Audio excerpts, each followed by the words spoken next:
Good day, dear students. Welcome back to school. I know you're all excited to learn something new this year. But before that, let me introduce myself first. I am Teacher Mans and I will be your general mathematics teacher. Before we'll start with our lesson, let me remind you with the following. Number 1, stay alert and focused while watching the video lesson. Number 2, prepare pen and paper so that you can answer all the activities while watching the video lesson. And number 3, sit back and relax. Enjoy mathematics. Hello there, senior high school students. This video presentation is intended for General Mathematics Grade 11 students, specifically Quarter 1, Module 1, Lesson 1 entitled Representations of Functions and Relations. At the end of this video lesson, each one of you is expected to represent real-life situations using functions, including piecewise functions, and solve problems involving functions. Now look at these pictures. We have picture number 1, picture number 2, and picture number 3. So here, in picture number 1, we can say that the teacher, the beautiful teacher, is related to the students, right? Now, in picture number 2, we can say that this plate number is related to the bungo. In the third picture, we can say that these children are related to their parents. Yes, you are correct. In our everyday lives, we come across with different types of relations between and among people, animals, or objects. Whatever relationship we have with each other, we must always remember that all of us are connected and we live by making connections. Now, have you ever asked yourself how the steepness of the mountain affects the speed of a mountaineer? How does the family's power consumption affect the amount of electric bill? And how is your grade related to your number of hours spent in studying? You may have a lot of questions in mind, but in this module or in this lesson, we will focus on the question, how am I going to represent real life situation using functions? And what is a function, by the way? How it differs with relation. So here in the picture or in the screen, we have the definition of relation and function. So we have a relation is a rule that relates values from a set of values called the domain to a second set of values called the range. And on the other hand, a function is a relation where each element in the domain is related to only one value in the range by some rule. Now, other books define function as a relation wherein no two ordered pairs have the same first coordinate. Now, we have an example of relations here, 3 examples of relation and 3 examples of function. So, number 1, S is equal to 1, 2, 2, 4, 3, 6, 4, 8, 1, 1. So, a set of ordered pairs. It is a relation. In number 2, the relation of a month to the length of daylight. So, in other words, there are months which is not that long of daylight. There are months also which is shorter daylight. In number 3, the relation of a person's age to their height. So maybe if you're just very young, then you're not that taller in compared to when you're an adult. So example of a function, we have L equals 2, 3, 4, 6, 6, 9, 2n, 3n. So here, it's very easy to determine a function given an ordered pair. You just take a look with the x coordinate. We have, what are the x coordinates here? We have 2, We have 4, we have 6, we have 2n, which is the rule. Now, as what you can notice, x is unique. So therefore, number 1 is an example of a function. In number 2, the relation of the amount of money earned to the hours worked. So there is a relationship between how many hours you work to the amount of money you've earned. Number 3, the relation of the time traveled to the distance traveled. Of course, the longer you travel, the longer the distance you have traveled, right? Now, the question is, how are functions illustrated using a machine?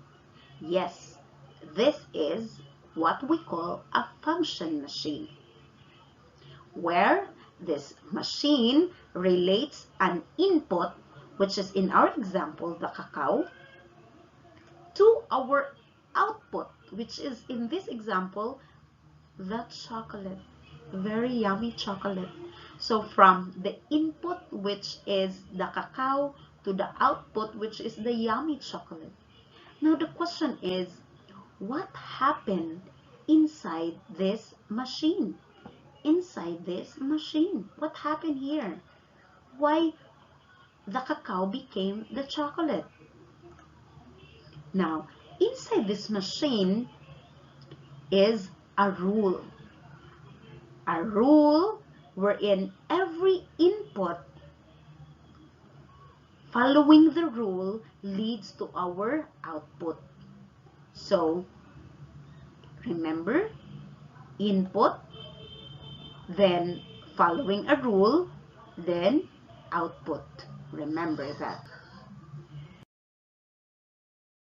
So here we have an example illustrating that machine. So say for example, we have our input, which is 4, x equals 4.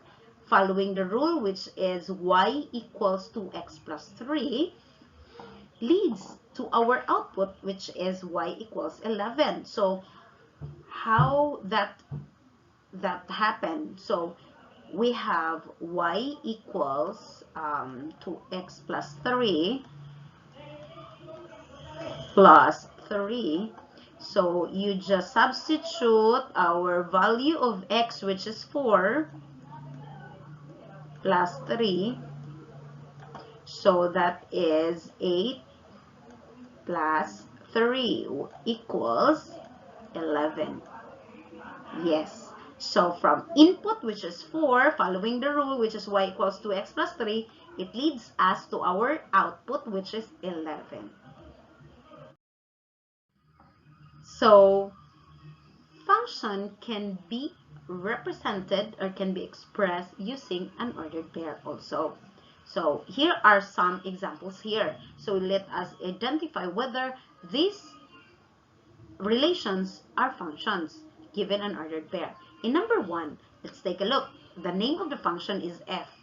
Now we have here ordered pair 1, 2, 2, 3, 3, 5, 4, 7. So it's very easy to determine whether an ordered pair is a function or not. Just take a look with the x coordinate.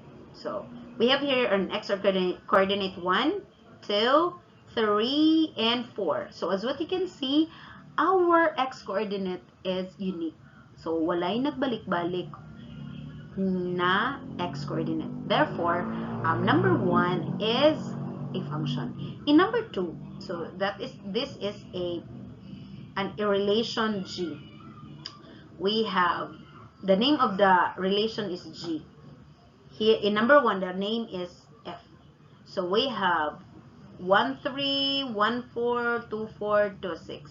So take a look with the first coordinate. We have 1, 1. So as what you can see, 1 is not unique. So therefore, this is not a function.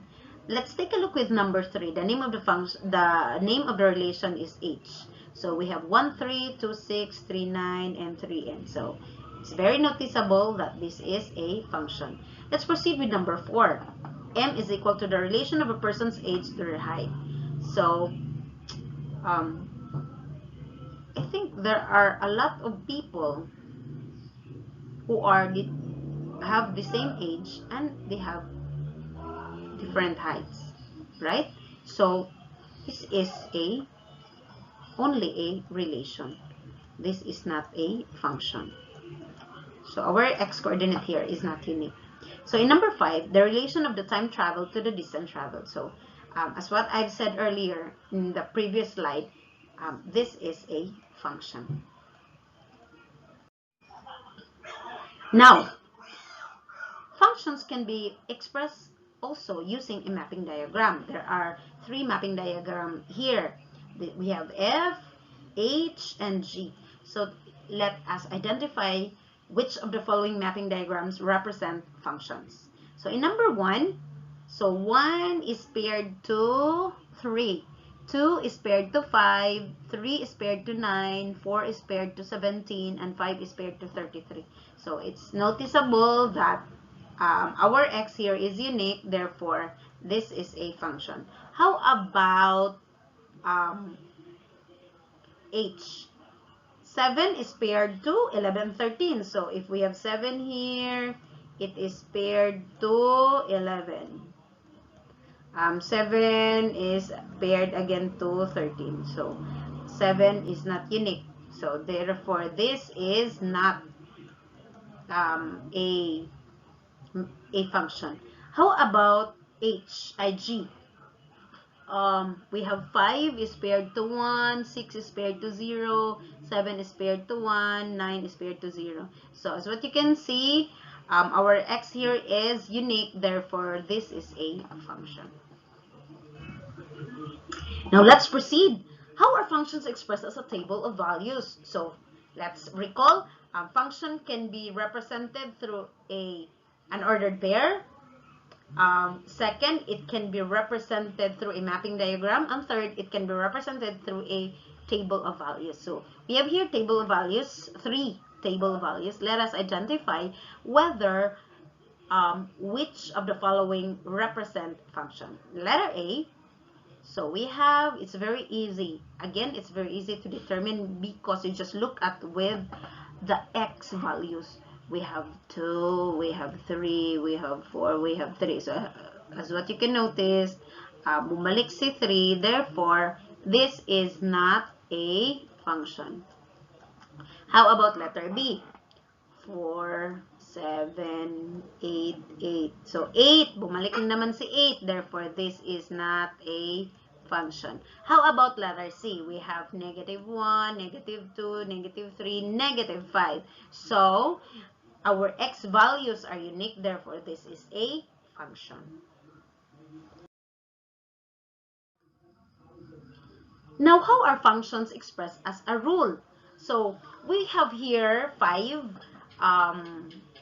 rules. So which of the following represents a function? So we have a equals to x plus y equals to x plus 1. B, f of x equals x squared minus 2x plus 2. Letter C, x squared plus 2 x squared plus y squared equals 1. Letter D, y equals x squared of x plus 1. And letter E, r of x equals 2x plus 1 over x minus 1. Now, all are functions except letter C. So, lahat yan function except this one. Why? Because we can find an x value that corresponds to more than one y value. So say for example, x here is equal to 0. So this will become 0 now. So we have now the value of y, which is y squared equals 1. So square root of y squared, square root of 1. So that will give us y equals positive 1 and negative 1. So as what you have noticed, given one x value, you have 2 y values, which is 1 and negative 1. Therefore, this rule is not a function. The rest are functions. Now, functions can be expressed also using a graph. And how to determine whether that graph is a function or not. So, we will use now the vertical line test.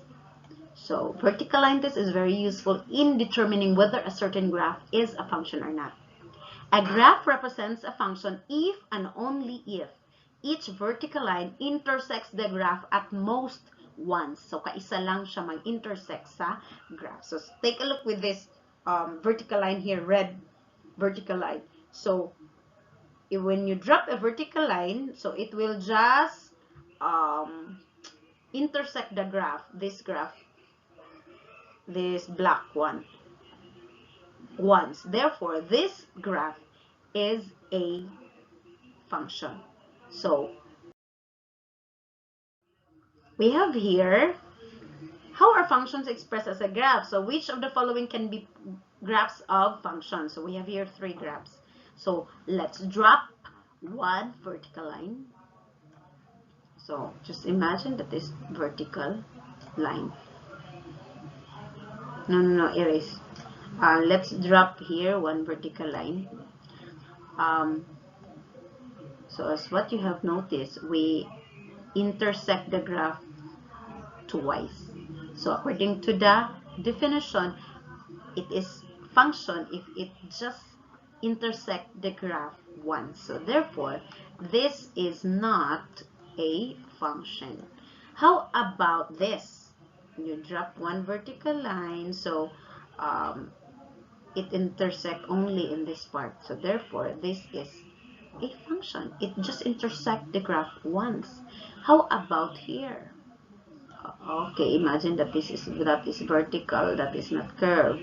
So intersect here and it intersect here. Therefore, it intersect the graph twice. Therefore, this graph is again not a function.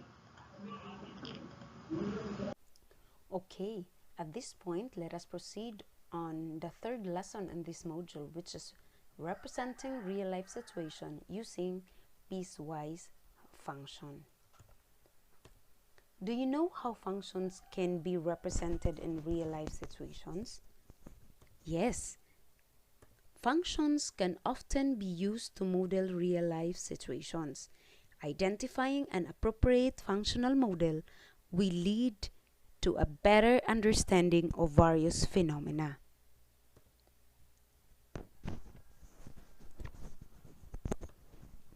Let me give you the first example here. Give a function c that can represent the cost of buying X meals if one meal costs 40 pesos. So let us analyze first the problem. According to the problem, give a function c, so the name of our function is c, that can represent the cost of buying X meals if one meal costs 40 pesos. So remember, each meal costs 40 pesos. So how are we going to represent this problem? Since each meal costs 40 pesos, so we have now our function c of x equals 40x, wherein x represents the number of meals. So in other words, if you just eat one or first time, so 40 times 1, so you will just pay for that meal 40 pesos. If you eat again 40 times 2, so that meal cost 80 pesos and so on. So I hope that is clear. Let us proceed now on the second example. 100 meters of fencing is available to enclose a rectangular area next to a river. So there is we will have a figure later. Give function a that can represent the area that can be enclosed in terms of x. Again, 100 meters of fencing. So the perimeter now is 100 meters. It is the available perimeter to enclose a rectangular area next to a river. So the other part of the area is river. Give a function a that can represent the area that can be enclosed in terms of x. So here is our representation. The other side is a river. Then, so let's say that is our length. Then the other side is also another length, because that is, we have a rectangle, and we have also here our y, or the width, and we have also the other y here, the other width. Now let us remember two formulas here of a rectangle. So the formula of the area and the formula of the perimeter. According to the formula of the area is equal to length times width. So here in our example, our length is x and our width is y.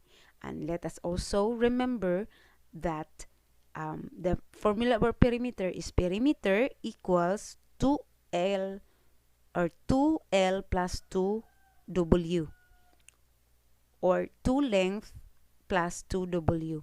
So substituting it in our example, so we have our perimeter, which is 100, 2y, so the first y and the second y here, and we have only one x, or one length, because the other side is a river.